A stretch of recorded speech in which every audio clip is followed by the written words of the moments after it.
오늘 우리에게 주신 하나님의 말씀은 요엘서 2장 12절부터 14절, 옷을 찢지 말고 마음을 찢어서 하나님께로 돌이키고 돌아오라는 말씀이고요.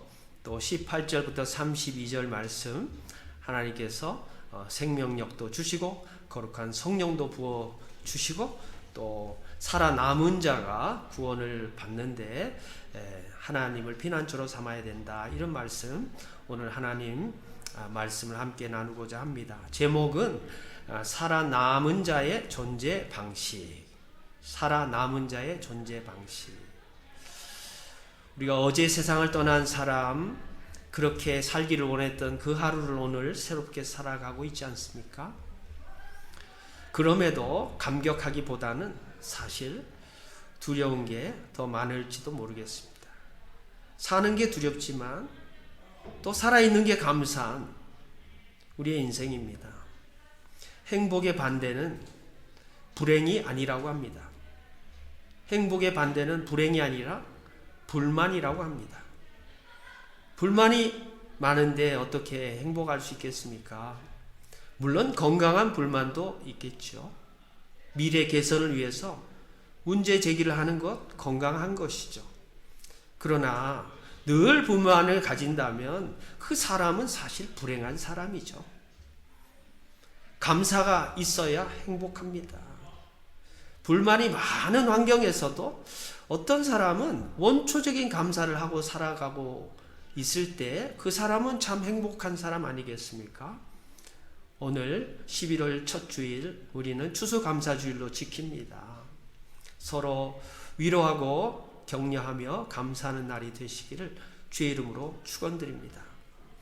감사합시다. 이렇게 해서 감사할 수 있는 사람이 또 얼마나 되겠습니까? 감사가 강요로 되겠습니까? 왜 그렇게 감사하기가 힘들까? 감사하면 행복한데, 행복감을 느낄 수 있는데 왜 감사하기가 그렇게 어려운가 생각해보면 여러 가지 이유가 있겠죠. 그 중에 하나가 비교의식입니다. 비교하면 감사하기가 힘들어요. 그러니까 비자에 비교하면 비참해지고 비교의 교자에 비교하면 교만해진다, 이런 말이 있습니다. 그러니까 비교하면 할수록 열등감에 빠지기도 하고 비교하면 할수록 또 다른 사람을 무시할 수도 있는 거예요.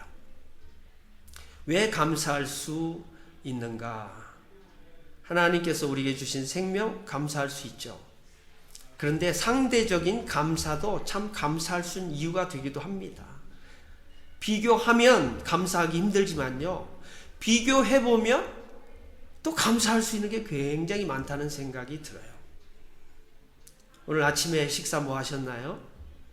뭐 가스레인지 켜가지고 뭐 불 해가지고 뭐 밥도 끓이고 국도 끓이고 뭐 계란말이도 하고 뭐 하셨을 거 아니에요? 근데 이 지구촌에는요, 조리기구 없이 사는 사람이요 30억 명이 된대요. 지금 불이 켜져 있으니까 이렇게 뭐 촬영도 하고요, 또 예배도 밝은 곳에서 드릴 수 있잖아요. 오늘 비가 와서 침침하거든요. 불이 켜져 있는 거 이거 참 감사할 수 있겠습니까? 그런데 비교해보면 감사할 수 있는 거예요. 얼마 전 통계인데요, 이 세상에는요 전기 없이 살아가는 사람이요 7억 8,900만 명이나 된대요. 와, 놀랍지 않습니까? 이전에 개성공단에 있을 때 북한 노동자들하고 같이 할 때 이 돼지코가 있잖아요, 파워가 있잖아요, 꼽는데, 전기 꼽는데 거기에 줄을 섰다는 거 아닙니까? 왜? 집에 가면 전기가 없으니까 여기서라도 뭐 충전해 갖고 가려고. 그 이제 그 당시 통일부 차관인가요? 그 담당 리더가 좀 배려를 해라 그래가지고 이제 연장선을 몇 개 해가지고 편리를 봐주면서 배려를 했다, 뭐 그런 이야기가 있습니다. 조금만 비교해보면 감사할 수 있는 조건이 얼마나 많은지 모르겠습니다. 오늘 말씀의 상황이 그렇게 좋지가 않아요. 하나님의 백성이 지금 기근과 환난을 겪고 있어요. 그것도 모자라가지고 이방 사람들이 그것을 보면서 조롱하는 거예요. 그 사람들 조롱하고 하나님 조롱하고 또 메뚜기 재앙이 있어가지고요. 온 땅이 황폐한 상황이에요.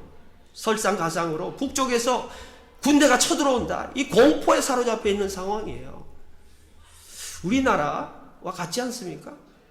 또 이 위기 속에 살아가는 우리의 모습과 별 다르지 않은 것 같아요. 이 상황이 말이죠. 그럼에도 하나님께서 여전히 백성을 잊지 않으시고 이른 비와 늦은 비를 내려서 결실할 수 있도록 도와주신다는 거예요. 메뚜기, 느치, 황충이, 팥중이 이런 아주 자연재해 때문에 이런 현상들 때문에 아주 손해가 막심한데 그 누적된 손해까지도 하나님이 회복시켜 주신다는 거예요.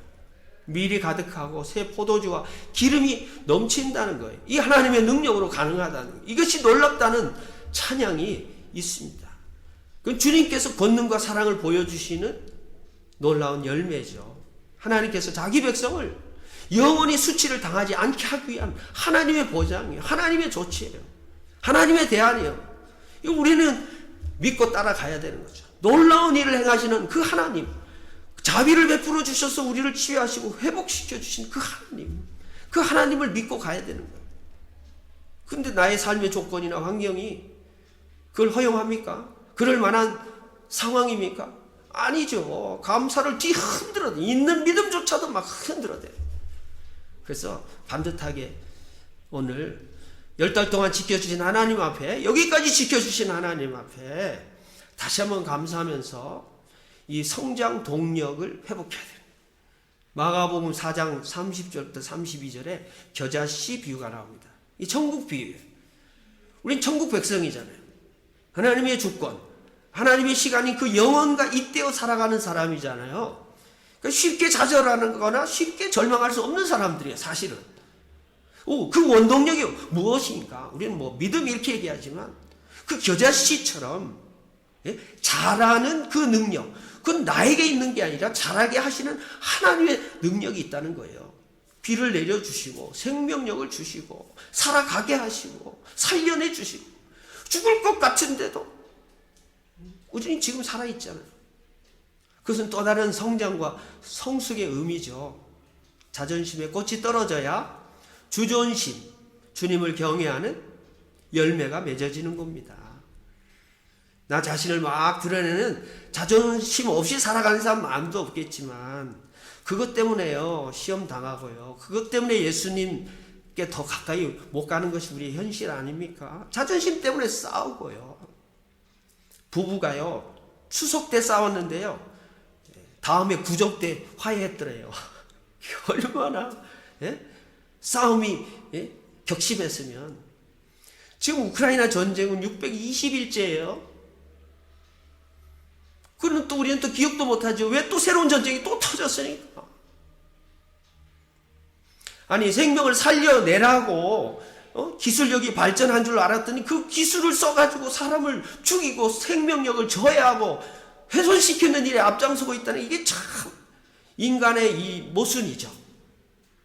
자, 우리는 겨자씨처럼 자라고 성장하는 성도입니까? 우리 교회는 주님의 생명력을 가진 교회입니까? 죽어가는 생명을 살려낼 수 있는 능력 있는 교회입니까? 그 능력이 우리 안에 있습니까? 없습니다.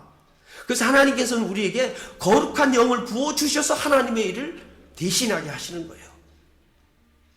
아모스 8장 11절에 그 당시 상황을, 하나님 말씀을 듣지 못한 기갈의 시대, 목마른 시대, 목말라서 갈망하고 애타는 시대, 그 원인이 뭔가? 영적인 거라는 거예요. 하나님의 말씀이 없다는 거예요. 말씀이 있는데 그 말씀을 듣지 않는다는 거예요. 들어도 실천하지 않는다는 거예요. 그 말씀을 진리로 가슴 깊이 새기고 순종하는 열매를 볼 수가 없다는 거예요. 자, 오늘 하나님께서는 비를 내려주시고 그 영적 기갈을 해결해 주시면서 성령을 부어주신다 말씀하고 있습니다. 하나님의 영은 인종, 성별, 나이, 지위, 고하를 불문하고 모든 사람에게 불어넣어 주시는 하나님의 활력이에요. 그래서 바람 같다, 불 같다, 물 같다, 비둘기 같다, 이건 또 하나의 하나님의 생명력이에요. 활력이에요. 살아갈 수 있는 용기죠. 숨결처럼 입김처럼 잘 보이진 않지만 우리에게 주시는 하나님의 임재 경험과 관련되어 있습니다.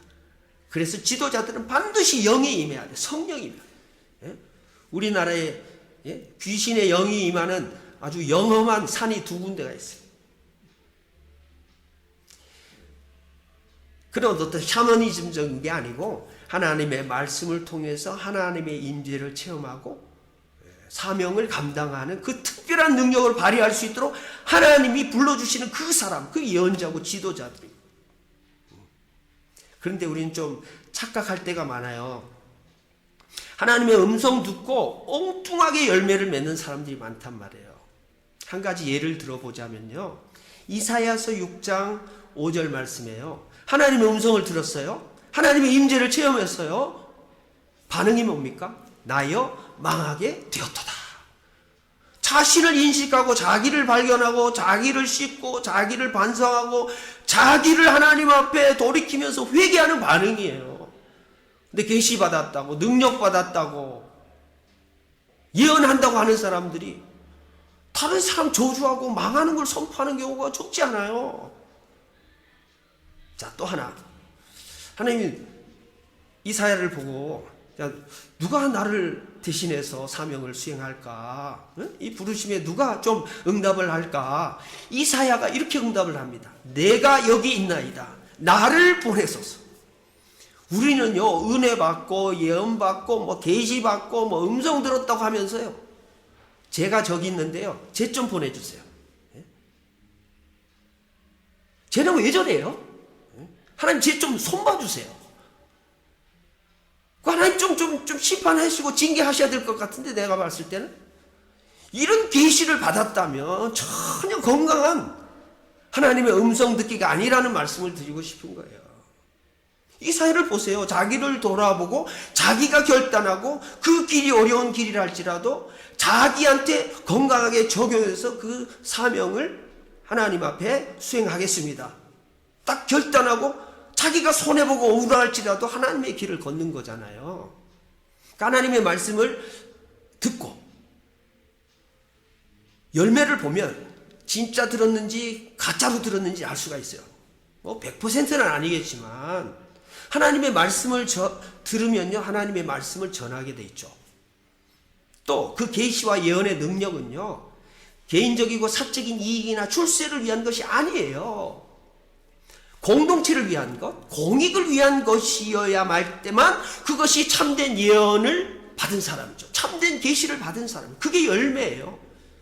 다시 말하면 내가 헌신하고 내가 내려놓고 내가 겸손해지고 내가 내 이익을 포기하면서도 다른 사람 잘 되고 다른 사람이 축복받고 사회가 변화되고 어려운 사람들이, 힘든 사람들이 새로운 힘을 얻을 수 있도록 내 힘을 빼주고 내 힘을 흘려보낼 수 있는, 그게 진짜 하나님의 음성을 제대로 들은 사람의 결과라는 거예요. 그러니까 성령 충만한 교회는 어떤 교회입니까? 가기 힘든 곳으로 가는 거예요. 이것저것 재능이 아니죠. 왜? 하나님의 마음이 거기 있으니까. 자, 예수님께서는 언제 감사하셨나? 오늘 추수감사주일인데요. 참 방금 드린 말씀하고 이게 어떻게 이렇게 맞닥뜨려지는지 모르겠어요. 제가요, 요즘은 그냥 구글에 헌금하고 싶어요.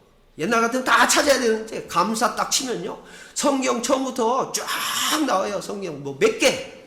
생각보다 성경에 감사라는 단어가 많지 않다는 걸 보고 제가 깜짝 놀랐고요. 마태복음에 2번 나오는데요.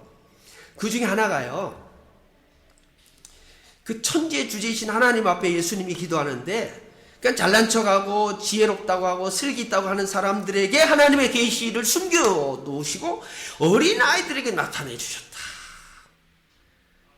그러니까 자기 힘을 쫙 빼고 순결하고 겸손한 그 어린 아이에 대한 얘기를 하시는데 결국 뭐예요? 내가 낮아진 것에 대한 감사가 있는. 그러니까 어린 아이와 같은 낮아짐이 있어야 또 거기에 충만한 감사가 있다. 그런데 이게 연결해서 좀 해석이 되는 것 같은데요. 마태복음 26장 27절에 보면요, 예수님이 제자들하고 이제 마지막 식사를 하는, 요즘 말하면 이제 성만찬의 시간이죠. 잔을 가지시고 감사 기도를 하셨어요. 감사 기도. 그러면서 이 제자들에게 주셨잖아요. 이게 그 파티가 아니잖아요. 축제가 아니잖아요. 너희가 다 이것을 마셔라. 이게 무슨 잔이에요? 축복의 잔이에요? 번영의 잔이에요? 건강의 잔이에요? 아니에요. 죽음의 잔, 죽음의 잔. 십자가 고난의 잔이에요. 근데 그거를 감사하셨다는 거예요. 왜요? 나 죽고 너 살 수 있다면 나 죽는 것이 감사하다. 이게 하나님의 음성을 들은 자의 건강하고 성숙한 반응이라고 저는 생각해요. 예수님처럼 십자가에 달려 죽을 만큼의 그 내려놓음은 우리한테 사실 거의 불가능하죠. 그렇지만 십자가에 가까이 가서 뚝뚝 떨어지는 그 보혈의 피에 우리 최소한의 죄악들은 씻어내고, 내가 뭘 잘못했습니까? 라고 하나님 앞에 핑계대고 변명하고 그냥 의로운 척하고 살아가는 우리들의 마음이 조금 더 십자가 앞에 낮아질 수만 있다면, 그게 감사의 기도 제목이 될 수 있는 거죠. 조금 더 욕심을 내자면 진짜 자기를 내려놓고, 그 내려놓는다는 게 사람마다 다 여러 가지겠죠. 그러니까 더 깊이 하나님을 만나면 나의 욕심이 없어지는 거예요. 나의 죄가 더 드러나는 거죠. 그러니까 그지없는 부끄러움에 내가 너무 하나님 앞에 민망한데, 그럼에도 하나님이 나를 품으시고 가시니까 나의 어떤 것이라도 대가를 치르고 나의 어떤 희생을 감수해서라도 하나님의 일을 감당하겠습니다. 다 드려도 내가 보답할 수 없는 빚진 자니까. 이 부채의식이 사실은요, 건강한 이 반응이라는 거예요. 하나님의 음성을 제대로 들은 사람은 이 건강한 반응을 갖고 있는 거예요. 마지막으로, 지금 여호와의 날이 임하는데 이게 좋은 날이 아니잖아요. 전쟁, 화산 폭발, 지진, 여호와의 날에 피가 흐르고요, 불길이 일어나고 연기가 기둥처럼 솟는 두려운 날이란 말이에요. 해가 빛을 잃어버리고 달이 핏빛같이 변하는 날이란 말이에요. 이거는요, 출애굽기 19장 16절부터 28절, 하박국 3장 10절부터 12절 말씀에 근거하면 이건 하나님이 분노하시는 거예요. 하나님의 심판을 표현하는 거예요. 이 현상 자체가. 그러니까 고대인들은 이걸 불행의 전제로 생각을 했어요. 엄중한 심판에도 하나님께서는 구원하십니다. 구원받게 하시고 남게 하시는 그 남은 자들을 통해서 하나님을 진정으로 피난처로 삼는 사람으로 이끌어 가시는 거예요. 자, 구원받은 백성은 심판의 날, 여호와의 날에 기쁨과 복이 가득 차리라고 기대할 수밖에 없습니다. 오늘 30절, 32절까지 말씀이죠. 하나님의 백성으로서 하나님을 피난처로 삼고 있습니까? 나는 하나님을 피난처로 삼고 있습니까? 하나님께 피하는 사람이 복이 있는 거예요. 시편 2편 마지막 절에.